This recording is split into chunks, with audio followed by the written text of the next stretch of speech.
we will be live with Erika. And Erika, co-founder of Remote. And there she comes. Yes, there we have Erika. Hi, Leon. Hi, everyone. Hi there. So again, apologies for everybody who was waiting for us. We had some technical issues, but it seems to work. And instead of streaming it on the Remote page, it's being streamed on my Leon van der Laan LinkedIn account. So for anyone who wants to share it, the LinkedIn Live is on Leon van der Laan account. And yeah, that was a technical issue, but we have solved it and we are live. And we are live here today to answer your questions, actually. Answer all your questions around remote high performance, what it takes to build your remote performance team, whether it's processes, whether it's culture, whether it's talent hiring and acquisition. All those questions can be asked to us. So, Erika, how are you doing on the other side of Europe?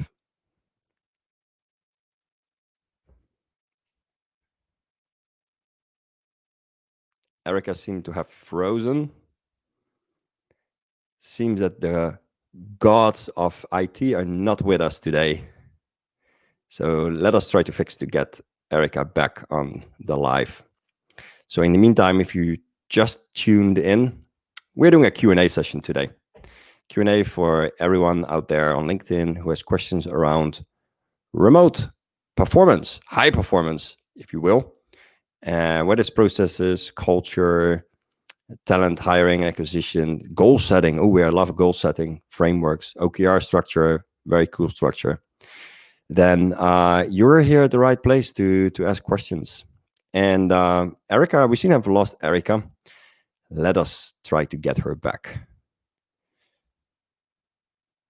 Erika is on the other side of Europe at the moment. She's in Lisbon, one of the beauties of remote work, that you can go anywhere where you want in Europe, in the world, with your laptop and just work from there. So Erika's in Lisbon. She had some challenges today to find a place for this live. She will tell us all about it when she's back. But let's focus first on getting her back, because it seems that something has happened with her connection. And yeah, that's the beauty of this world we live in right now. We depend so much on technology, and with everything with technology, yeah, it can go wrong, it can go right, it can go wrong. So it seems that Erika is on her way back. Anyway, ask me the questions if you will.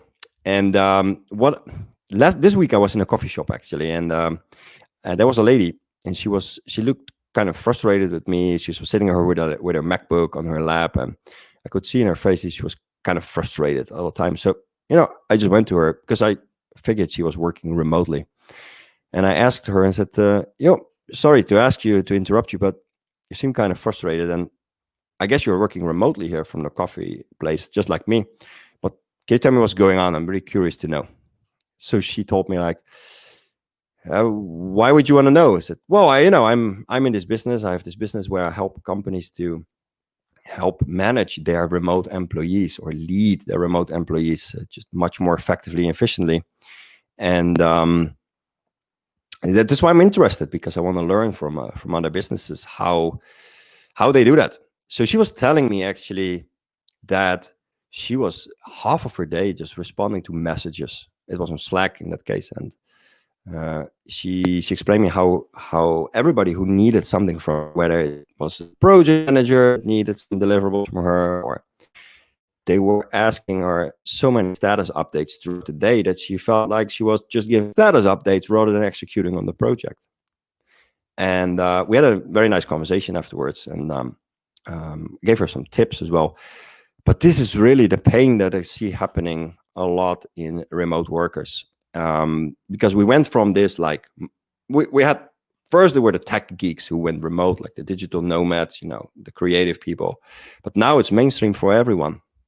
And we're in this adaptation phase. So the novelty is gone right now.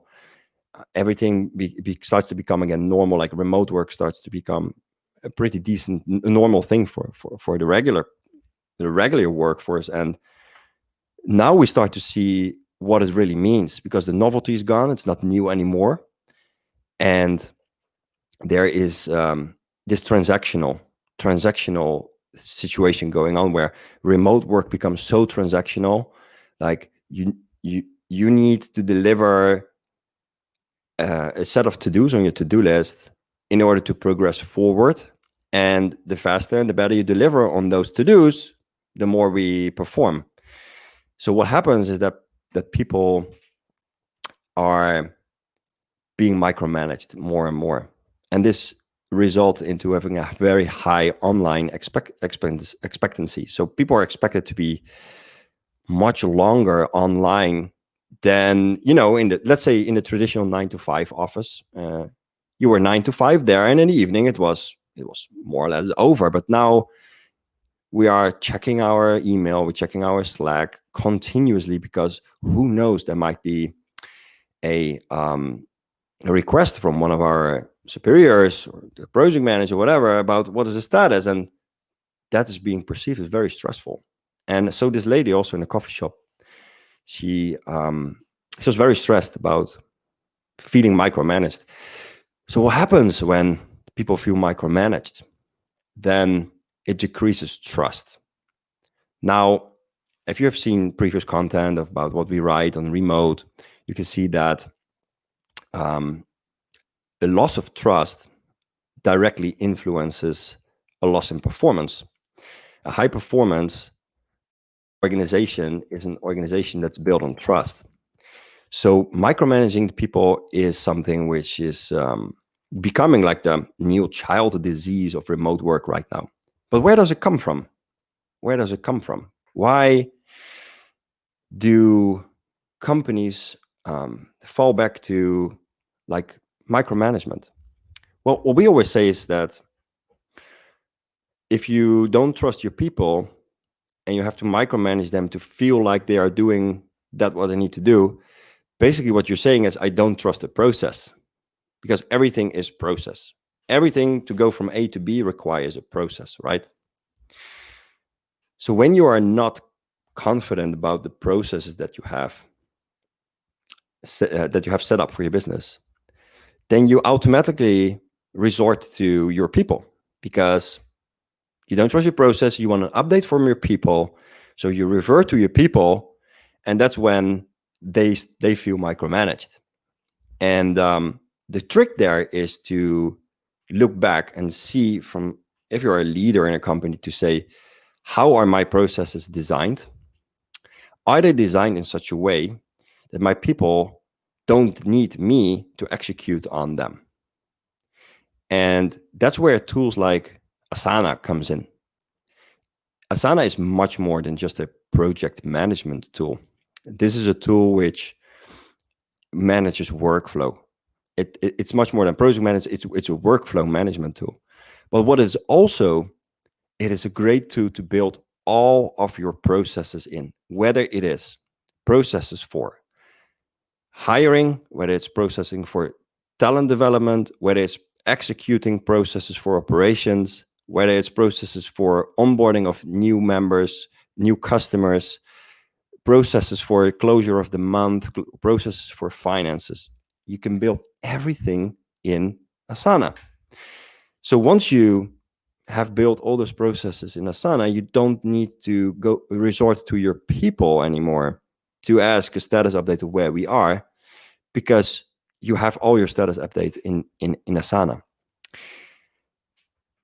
Another thing to reduce the micromanagement on people is to allow for deep work time. Allow your people to have off time. See if with different time zones where you are in the world, see if you have a couple of hours where you overlap, which is like, say, your co-working time. This is where you agree that you are, all of you, in the same moment online. So that's the opportunity to ask for status updates. That's the opportunity to ask, to brainstorm, to have meetings around ideation. and but allow your people also to have off time. Allow people to have a couple of hours per day deep work, where you don't expect them to be online on any tool, but just let them execute. Your people will love this. Okay, we have some questions coming in, and I so regret that we don't have Erika on. And she just wrote me that she sees to have a Wi-Fi problem. So we are here on the live. The live was supposed to be with Erika and me, our remote high performance live. And yeah, unfortunately, we do it without Erika. She seems to have some troubles in Lisbon, where she is at the moment, in a co-working space there. And yeah, pity, but it didn't go so well as it seems.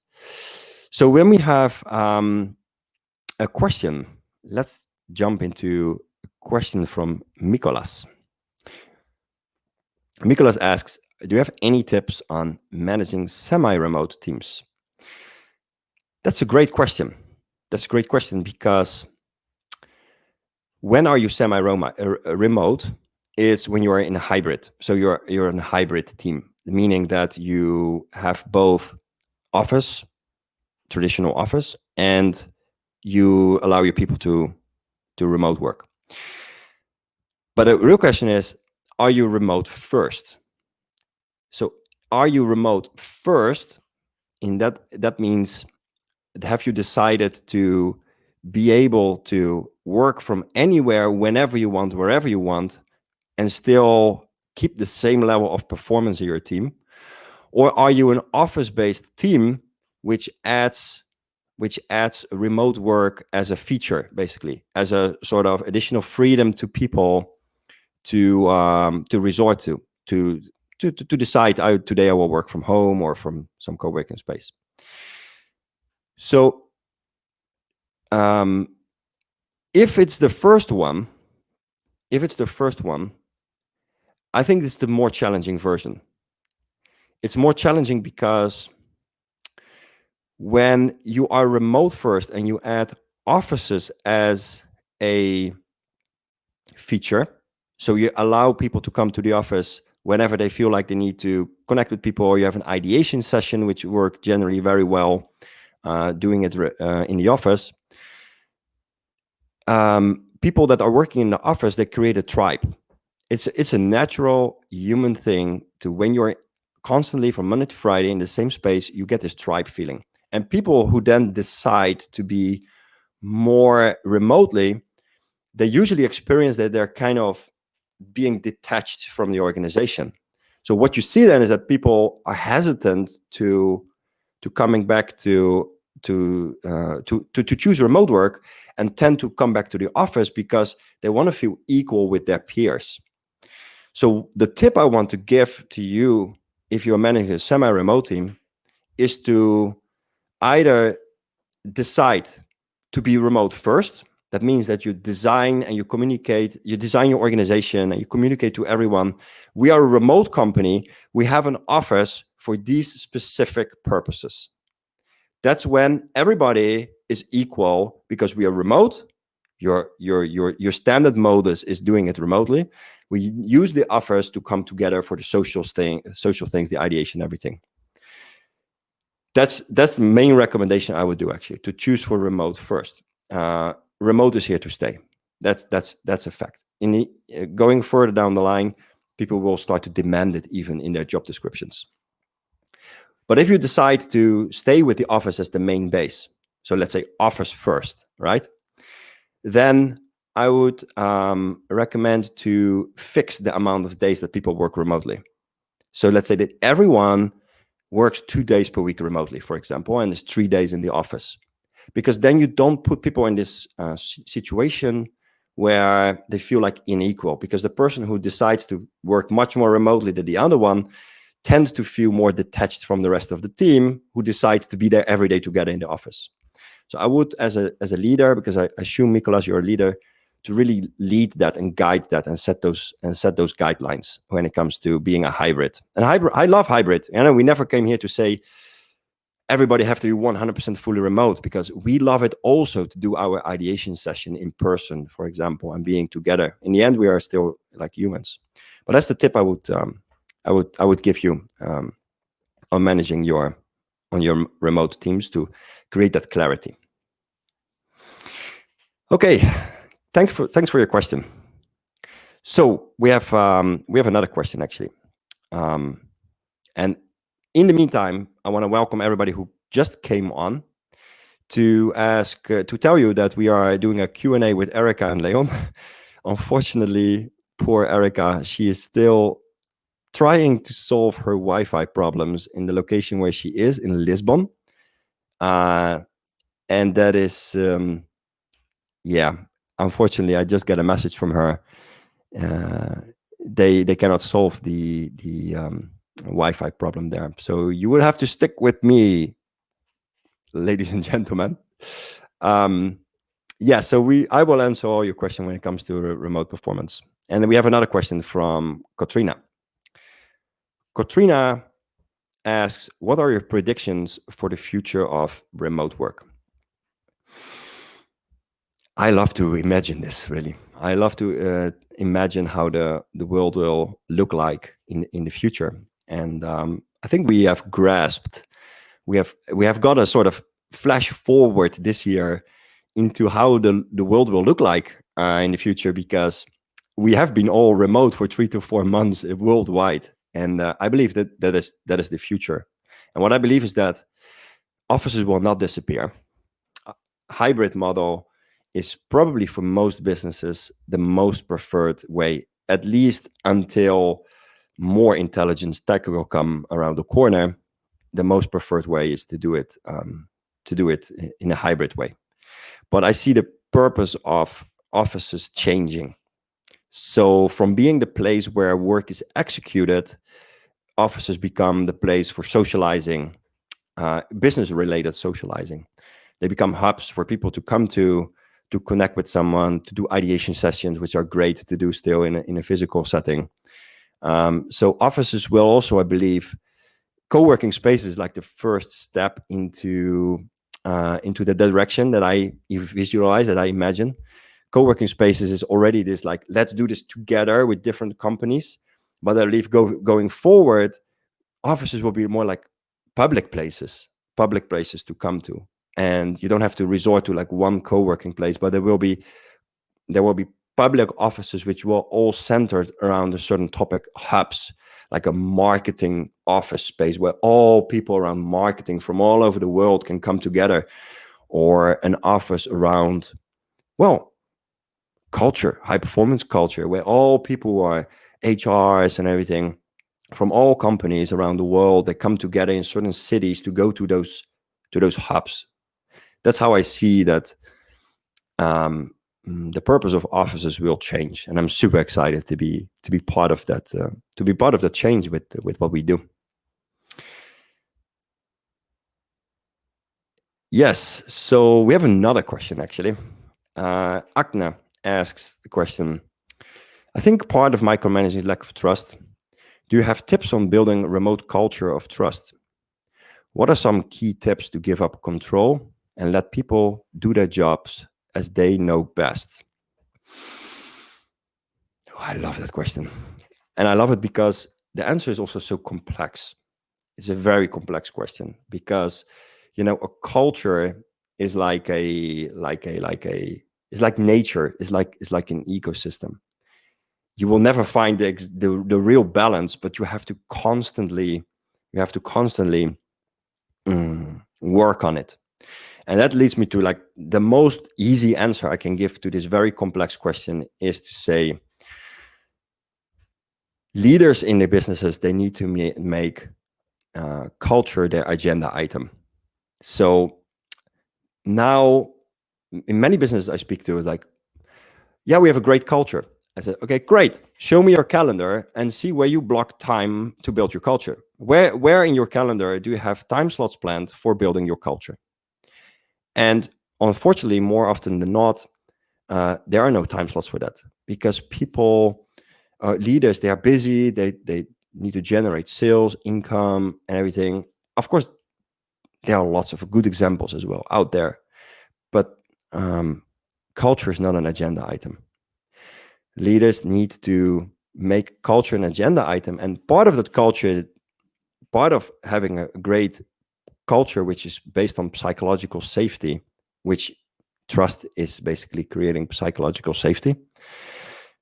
Part of that culture is to let people create things. It's incredible what happens when you give people like responsibility to create something new, to create something like how they envision the world to be. So you include a lot of play for the person. Like it becomes playful. It becomes like a game, playing Monopoly, but then in business. But you also have to give people like a compelling reason why to do it. So leaders need to be really clear about why it is that they do what they do. Why is that important? Why is it important that you have to execute on your to-do list on a daily basis from your kitchen table? And why is that important? What are you contributing towards with your time and energy, your lifetime, basically? So that's another important factor of building that culture. And another very important part is that in a business, people should feel like they are there to develop themselves, not just the business. Like, what are your personal goals, development goals, and how can your work environment contribute towards achieving those personal goals? And that are agenda items that the leaders need to have. And what is really wrong is that if a larger business has HR people, they say, culture, that's HR. We give everything to HR. They are there for culture, but that is so wrong. You need to build a culture where everybody is building the culture. Everybody is part of building that culture.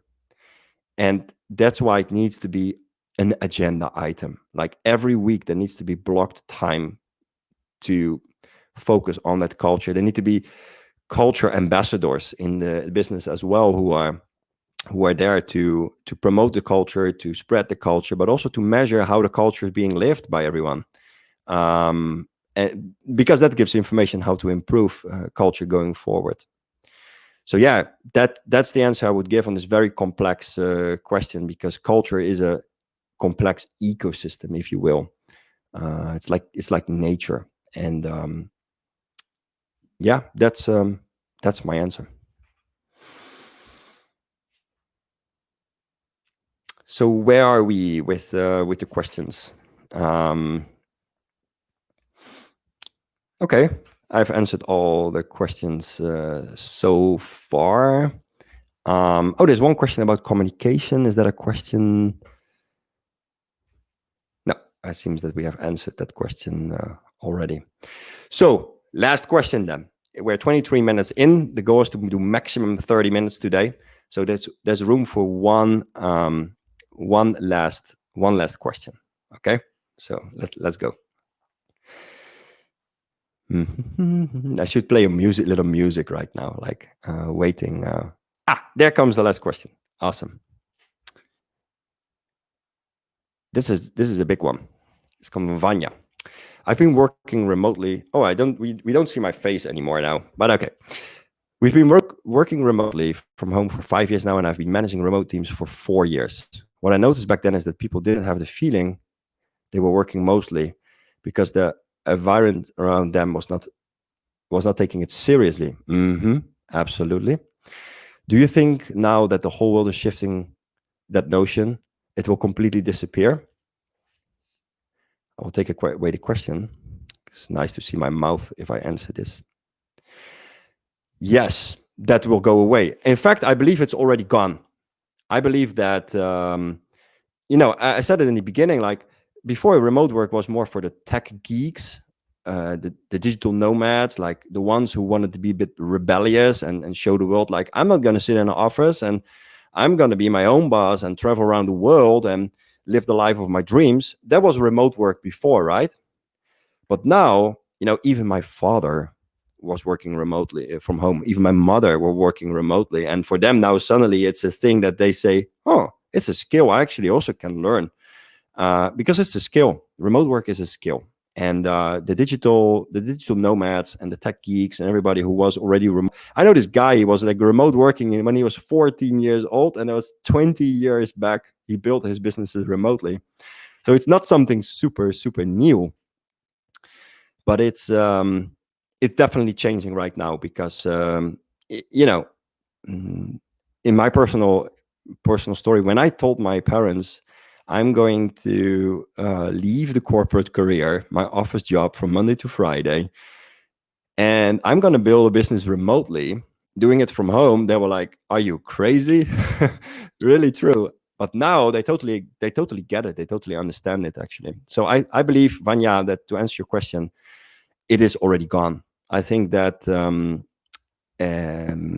environment already takes remote work very seriously.